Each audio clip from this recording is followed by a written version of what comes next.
ಲೋಕದಲ್ಲಿ ಶಕ್ತಿ ಇಲ್ಲದವನು ಬದುಕೋದು ಎಷ್ಟು ಕಷ್ಟ ಗೊತ್ತಾ? ಎಲ್ಲರೂ ಮುಂದೆ ಓಡ್ತಾರೆ, ನೀನು ಮಾತ್ರ ಹಿಂದ್ಗಡೆಯಲ್ಲೇ ನಿಂತಿರ್ತೀಯ. ಗಾಯವಾಗೋದು ಸಹಜ, ನಿನ್ನ ಮೇಲೆ ನಗೋದು ಸಹಜ. ಮತ್ತೆ ನೀನು ಹೇಳ್ತೀಯ, ಇದು ನನಗೆ ಒಗ್ಗಿಕೊಂಡಿದೆ. ಇವತ್ತು ನಾವು ನೋಡೋದು ಒಬ್ಬ ಅತ್ಯಂತ ದುರ್ಬಲನ ಕಥೆ. ಆದರೆ ಮುಂದಿನ ದಿನಗಳಲ್ಲಿ ಈ ಲೋಕವೇ ಕಂಪಿಸುವಂತೆ ಮಾಡೋ ಒಬ್ಬ ಮನುಷ್ಯನ ಆರಂಭ. ಇದು ಸೋಲೋ ಲೆವೆಲಿಂಗ್ ಎಪಿಸೋಡ್ 1. ಇಂದಿನಿಂದ ಸುಮಾರು 10 ವರ್ಷಗಳ ಹಿಂದೆ ಈ ಜಗತ್ತಿನಲ್ಲಿ ಅಸಾಧಾರಣವಾದ ಘಟನೆ ನಡೆದಿತು. ಆಕಾಶದಲ್ಲೇ, ಭೂಮಿಯ ಮಧ್ಯದಲ್ಲೇ ಹಠಾತ್ ಗೇಟುಗಳು ತೆರೆಯಲಾರಂಭಿಸಿದವು. ಆ ಗೇಟುಗಳ ಒಳಗಿಂದ ಮಾನವ ಲೋಕಕ್ಕೆ ನುಗ್ಗಿದವು ಭಯಾನಕ ಮ್ಯಾಜಿಕ್ ಬೀಸ್ಟ್ಗಳು. ಸಾಮಾನ್ಯ ಆಯುಧಗಳಿಂದ ಅವುಗಳಿಗೇನೂ ಆಗಲಿಲ್ಲ. ಆದರೆ ಅದೇ ಸಮಯದಲ್ಲಿ ಕೆಲವು ಮಾನವರಲ್ಲಿ ವಿಶೇಷ ಶಕ್ತಿಗಳು ಜಾಗೃತಿಯಾದವು. ಅವರೇ ಹಂಟರ್ಗಳು. ಹಂಟರ್ಗಳಿಗೆ ಶ್ರೇಣಿ ಇದೆ. ಎಸ್ ರ್ಯಾಂಕ್ ಅಂದ್ರೆ ದೇವರುಗಳಂತೆ, ಇ ರ್ಯಾಂಕ್ ಅಂದ್ರೆ ಬಹುತೇಕ ನಿರರ್ಥಕ. ಮತ್ತೆ ಈ ಶಕ್ತಿ ಒಮ್ಮೆ ಜಾಗೃತಿಯಾದ್ಮೇಲೆ ಹೆಚ್ಚಾಗಲ್ಲ, ಕಡಿಮೆಯಾಗಲ್ಲ. ಅಲ್ಲೇ ಶುರುವಾಗುತ್ತೆ ಒಬ್ಬ ದುರ್ಬಲನ ಶಾಪ. ಕಥೆ ನಮ್ಮನ್ನು ಕರೆದೊಯ್ಯುತ್ತೆ 3 ವರ್ಷಗಳ ಹಿಂದಕ್ಕೆ. ಜೇಜು ಐಲ್ಯಾಂಡ್, ಸಮುದ್ರದ ನಡುವೆ ನಿಂತಿರುವ ದ್ವೀಪ. ಅಲ್ಲಿ ಕೆಂಪು ಎಲೆಯಂತೆ ಹರಡುವ ಭಯಾನಕ ಇಣುಕುಗಳು. ಸಾಮಾನ್ಯ ಸೇನೆಗಳು ಅಲ್ಲಿ ಏನೂ ಮಾಡಲಾಗಲಿಲ್ಲ. ಅಲ್ಲಿ ನುಗ್ಗಿದ್ದು ಅತ್ಯುನ್ನತ ಶ್ರೇಣಿಯ ಹಂಟರ್ಗಳು. ಕತ್ತಿ, ಗುರಾಣಿ, ಮ್ಯಾಜಿಕ್. ಆದರೆ ಕಡಿಮೆ ಶ್ರೇಣಿಯವರು ಒಂದೊಂದಾಗಿ ಬೀಳ್ತಿದ್ರು. ಅಲ್ಲೇ ಪ್ರತ್ಯಕ್ಷನಾಗ್ತಾನೆ ಒಬ್ಬ ಹೂಡ್ ಧರಿಸಿದ ವ್ಯಕ್ತಿ. ಗಾಯಗೊಂಡವರಿಗೆ ಚಿಕಿತ್ಸೆ, ಶತ್ರುಗಳಿಗೆ ಮರಣ. ಅವರು ಎಸ್ ರ್ಯಾಂಕ್ ಹಂಟರ್ಗಳು. ಇಲ್ಲಿ ನಮಗೆ ತೋರಿಸ್ತಾರೆ ಶಕ್ತಿ ಅಂದ್ರೆ ಏನು ಅಂತ. ಮತ್ತೆ ಅದೇ ಸಮಯದಲ್ಲಿ ನಮ್ಮ ಹೀರೋ ಈ ಯುದ್ಧಕ್ಕೂ ಹತ್ತಿರದಲ್ಲೂ ಇರಲಿಲ್ಲ.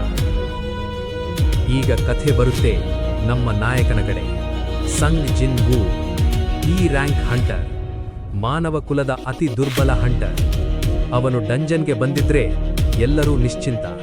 ಯಾಕೆಂದ್ರೆ ಅವನು ಇದ್ದ ಅಂದ್ರೆ ಅದು ಈಸಿ ಮಿಷನ್ ಅಂತೆ. ಆದರೆ ಜನ ಅವನನ್ನು ದ್ವೇಷ ಮಾಡಲ್ಲ, ಅವನ ಸ್ಥಿತಿಗೆ ಕರುಣೆ ತೋರಿಸ್ತಾರೆ. ಹಳೆಯ ಗಾಯಗಳು, ಹೊಸ ಗಾಯಗಳು. ಹೀಲರ್ ಲೀ ಜೂಹಿ ಅವನನ್ನು ನೋಡಿದಾಗಲೇ ಮನಸ್ಸು ನಡುಗುತ್ತೆ. ಅವಳು ಕೇಳ್ತಾಳೆ, ಏಕೆ ಇಷ್ಟೆಲ್ಲ ಕಷ್ಟ ತಗುತ್ತೀಯಾ? ಜಿನ್ವು ನಗುಮುಖದಲ್ಲಿ ಹೇಳ್ತಾನೆ, ಇದು ನನ್ನ ತಪ್ಪು. ನಾನು ದುರ್ಬಲನು, ನನಗೆ ಇದಕ್ಕೆ ಒಗ್ಗಿಕೊಂಡಿದೆ. ಅವನ ಕೈಯಲ್ಲಿದ್ದ ಆಯುಧ ನೋಡಿ, ಕಮ್ಮಿ ಶಕ್ತಿ ಇರುವ ಚಾಕು. ಅದೇ ಅವನ ಸಂಪತ್ತು. ಡಂಜನ್ ಒಳಗೆ ಮೊದಲ ಬಾರಿಗೆ ಜಿನ್ವೂಗೆ ಒಂದು ಎಸೆನ್ಸ್ ಸ್ಟೋನ್ ಸಿಗುತ್ತೆ. ಅವನ ಮುಖದಲ್ಲಿ ಮಕ್ಕಳಂತ ಸಂತೋಷ. ಆದರೆ ಅದು ಹೆಚ್ಚು ಕಾಲ ಇರಲ್ಲ. ಒಬ್ಬ ಗಾಬ್ಲಿನ್ ಮಚ್ಚೆಟೆ ಹಿಡಿದು ದಾಳಿ ಮಾಡುತ್ತೆ. ಜಿನ್ವೂ ಹೋರಾಡ್ತಾನೆ, ಚಾಕು ಮುರಿಯುತ್ತೆ. ಮತ್ತೆ ಅವನೇ ಗಾಯಗೊಳ್ತಾನೆ, ಹೊಟ್ಟೆಗೆ ಚೂರಿ. ನೆಲಕ್ಕೆ ಬಿದ್ದ ಜಿನ್ವೂ ಮರಣವನ್ನು ಹತ್ತಿರದಿಂದ ನೋಡ್ತಾನೆ. ಮತ್ತೆ ತಂಡದ ಸದಸ್ಯರು ಅವನನ್ನು ಉಳಿಸ್ತಾರೆ. ಜೂಹಿ ಚಿಕಿತ್ಸೆ ಕೊಡ್ತಾಳೆ.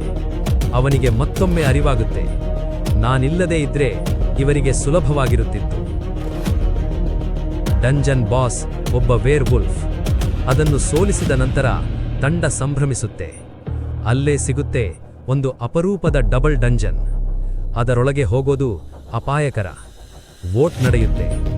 ಜೂಹಿ ವಿರೋಧಿಸ್ತಾಳೆ. ಆದರೆ ಜಿನ್ ವೂ ಮಾತ್ರ ಯೋಚನೆ ಮಾಡ್ತಾನೆ. ತಂದೆ ಕಾಣೆಯಾಗಿದ್ದಾನೆ, ತಂಗಿ ಕಾಲೇಜಿನಲ್ಲಿದೆ. ಅವನೇ ಕುಟುಂಬದ ಏಕೈಕ ಆಶ್ರಯ. ಅವನು ಹೇಳ್ತಾನೆ, ನಾವು ಒಳಗೆ ಹೋಗೋಣ. ಆ ಒಂದು ಮಾತು ಅವನ ಜೀವನವನ್ನೇ ಬದಲಾಯಿಸುತ್ತೆ. ಕಾರ್ಟೆನಾನ್ ಟೆಂಪಲ್, ಮರಣದ ದೇವಾಲಯ. 40 ನಿಮಿಷಗಳ ನಡೆ, ದೊಡ್ಡ ಬಾಗಿಲು. ಒಳಗೆ ಪ್ರವೇಶಿಸಿದ ಕ್ಷಣ ನೀಲಿ ಜ್ವಾಲೆಗಳು, ಪ್ರಾಚೀನ ಮೂರ್ತಿಗಳು. ಇದು ಡಂಜನ್ ಅಲ್ಲ, ಇದು ದೇವಾಲಯ. ಜೂಹಿ ಗಮನಿಸ್ತಾಳೆ, ಒಂದು ದೊಡ್ಡ ಮೂರ್ತಿ ನಮ್ಮನ್ನೇ ನೋಡ್ತಿದೆ. ಬಾಗಿಲು ಬಿಗಿಯಾಗುತ್ತದೆ. ಒಬ್ಬ ಹೊರಗೆ ಹೋಗಲು ಯತ್ನಿಸ್ತಾನೆ ಮತ್ತು ಒಂದು ಮೂರ್ತಿ ಜೀವಂತವಾಗುತ್ತದೆ. ಒಂದೇ ಹೊಡೆತ, ಮನುಷ್ಯ ಸಾವು. ಭಯ, ನಿಶ್ಶಬ್ದ. ಅಲ್ಲೇ ಅತಿದೊಡ್ಡ ಮೂರ್ತಿ, ದೇವನ ಪ್ರತಿಮೆ. ಅದರ ಕಣ್ಣುಗಳಿಂದ ಬೆಂಕಿಯ ಕಿರಣ. ಜಿನ್ವು ಕೂಗ್ತಾನೆ, ಎಲ್ಲರೂ ತಲೆಬಾಗಿಸಿ. ಕಿರಣ ಹರಿದು ಅನೇಕರನ್ನು ಭಸ್ಮ ಮಾಡುತ್ತದೆ. ಜಿನ್ವು ಜೂಹಿ ಜೀವ ಉಳಿಸ್ತಾನೆ.